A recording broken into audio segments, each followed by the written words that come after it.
Am I the a-hole stories? Am I the a-hole for telling my parents to pay me back my college tuition if they want a relationship? I was raised by parents who believed, religiously and just culturally, in rigid gender roles. Dad should work, mom should stay home with the kids. I'm the only girl and have 3 brothers. Because of their expectation I'd stay home with kids, they never valued my education, educational achievements or emphasized things beyond domestic skills.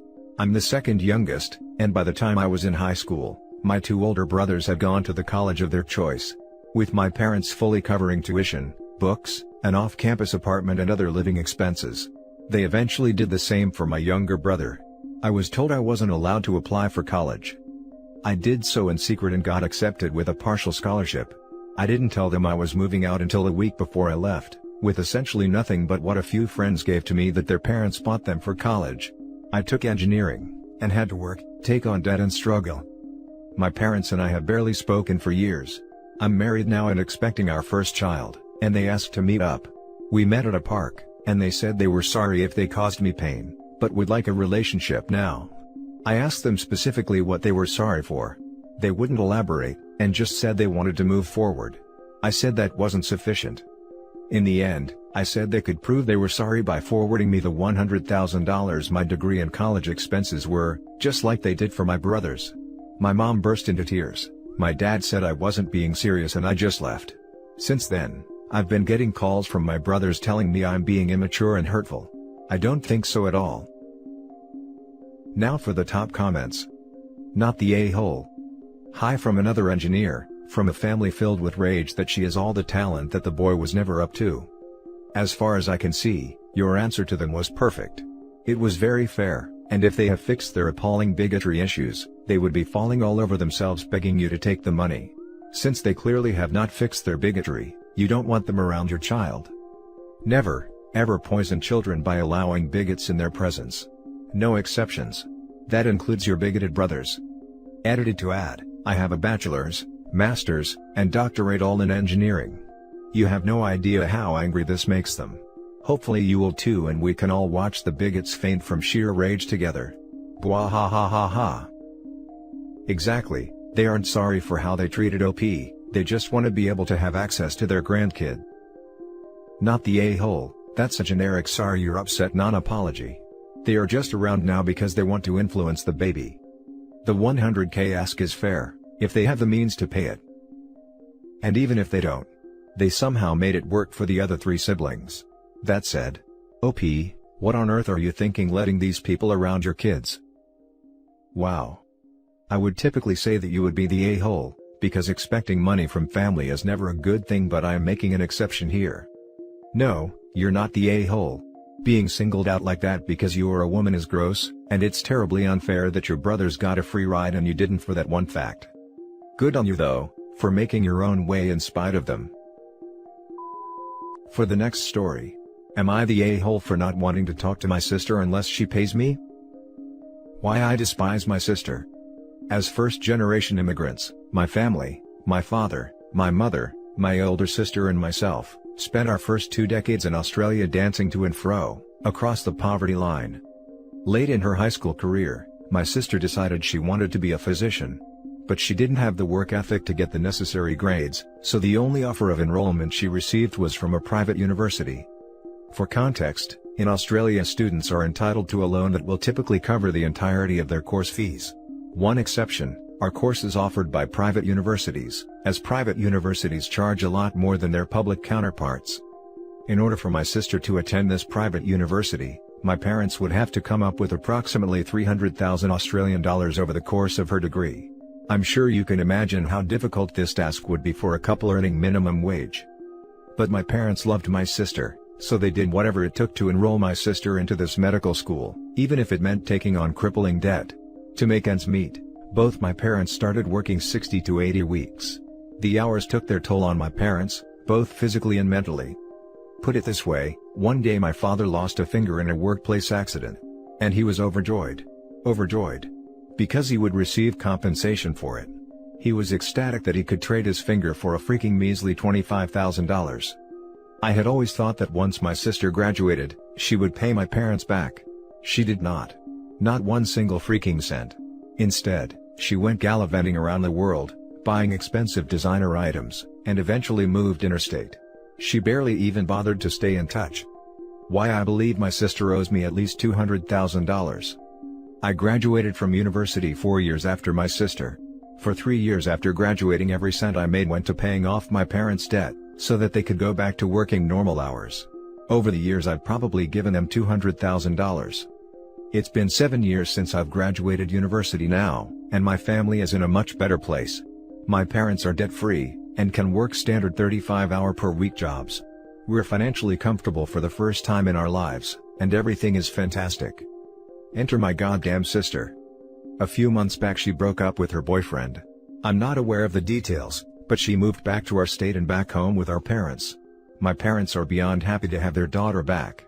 And they've asked me multiple times to talk to my sister again.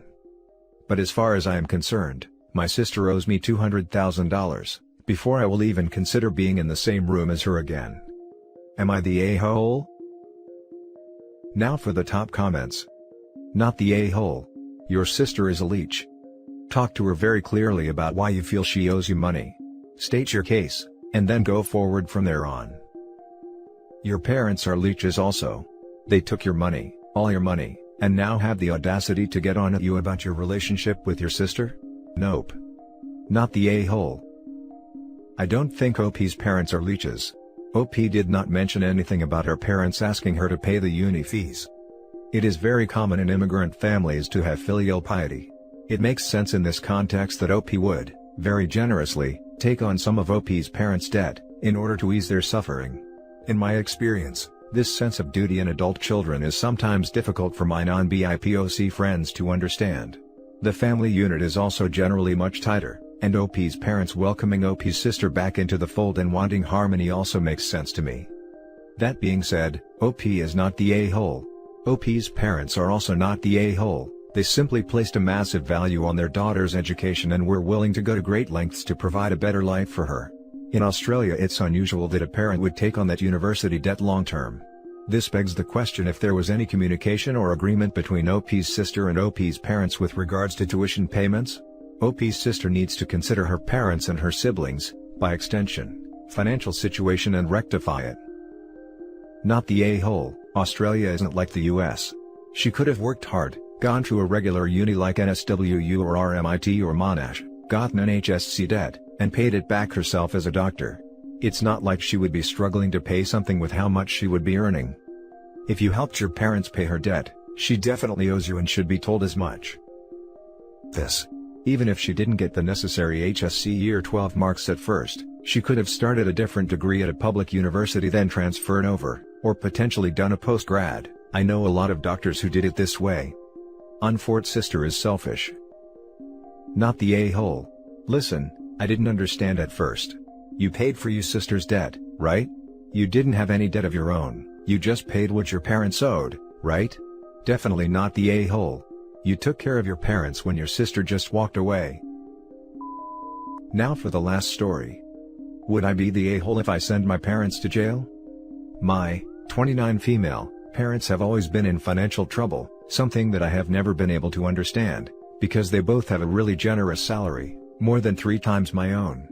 Because of these financial troubles, my aunts, uncles, and grandma have had over the years to lend them money. We were evicted a couple of times, that I know. We have had the water, the electricity and the internet cut. Many things, that over the years I admit have affected my emotional and mental health.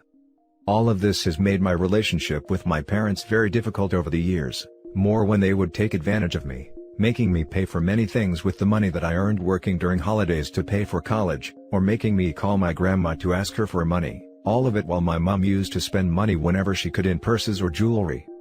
In the moment I became an adult, they started to sign on the bills under my name without my permission, mostly because their credit was so bad that the companies wouldn't allow them to sign with their own names. When I figured it out, I asked them to stop but they just lied about it and I just let it go, because I couldn't deal with it. Fast forward to the present, because of the Rona situation, I was looking forward to the money from my income tax return, because my salary has gone down, so this money would have helped a lot. Instead of it, I received a letter from a courthouse saying that the money has been confiscated. I immediately phoned my mom, and she said that she didn't know anything about it but she will fix it. Since I don't trust her at all, I called the court myself, and then they explained me that during the last year there has been a process against me by a company I owe money to, from unpaid bills. All the papers had been sent to my parents and they had signed and taken them.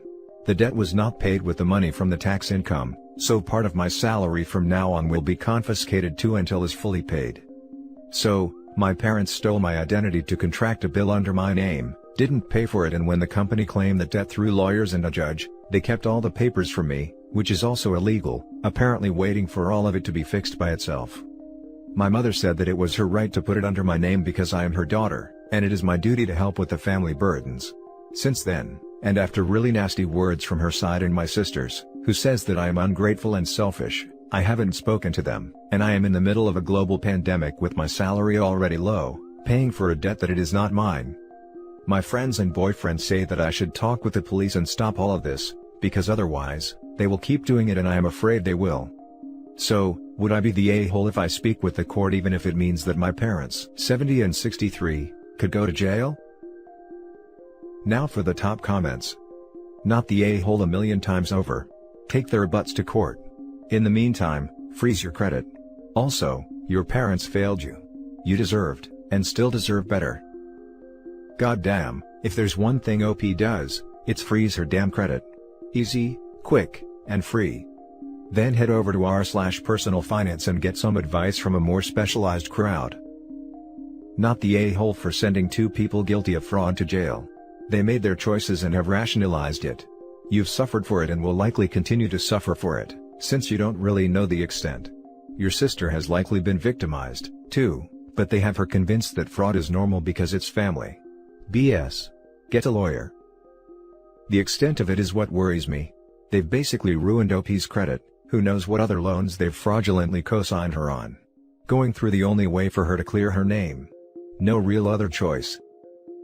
Not the a-hole. This is identity theft.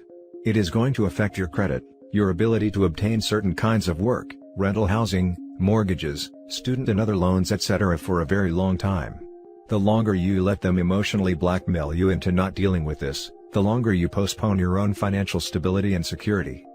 The odds are very low that your parents will get jail time. You will be dealing with this for years and years to come. The sooner you start coping with it directly, the sooner things will begin to be straightened out. I am so sorry that this happened. And that's it for this video, guys. If you have thoughts to share, leave a comment below. Don't forget to hit like and subscribe if you like this content. I'll catch you in the next one. Good day, everyone.